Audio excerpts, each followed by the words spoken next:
বিসমিল্লাহির রহমানির রহিম। বিএস স্টাডিজোনের তরফ থেকে সকলকে স্বাগতম। আজকে আমরা দেখব BUP Bangladesh university of professionals এর মার্ক ডিস্ট্রিবিউশন। এটা হচ্ছে 24-25 সেশনের পরীক্ষার্থীর জন্য। তো আমরা প্রথমেই দেখি হচ্ছে FASS ইউনিট। এখানে পরীক্ষা হয়ে থাকে বাংলা, ইংরেজি এবং জিকে।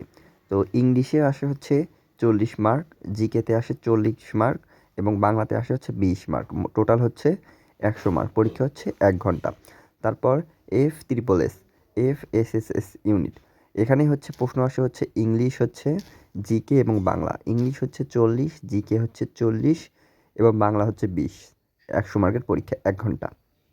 তারপরে ইউনিট হচ্ছে FBS। এখানে হচ্ছে ম্যাথ হচ্ছে 40 মার্ক, ইংরেজি 25 মার্ক, জিকে হচ্ছে 10 মার্ক। এটা হচ্ছে মোট হচ্ছে 75 মার্ক, 1 ঘন্টা পরীক্ষা। তারপরে হচ্ছে FST, এটা হলো সায়েন্সদের। এখানে হচ্ছে ম্যাথ, তারপর হচ্ছে বায়োলজি, তারপর হচ্ছে ফিজিক্স, একটা হচ্ছে কেমিস্ট্রি।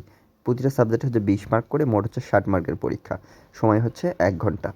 এটা হচ্ছে BUP Bangladesh university of professionals এর 2024-25 সেশনের মার্ক ডিস্ট্রিবিউশন। এটা হচ্ছে FASS ইউনিট, FSSS, FBS এবং FST ইউনিট।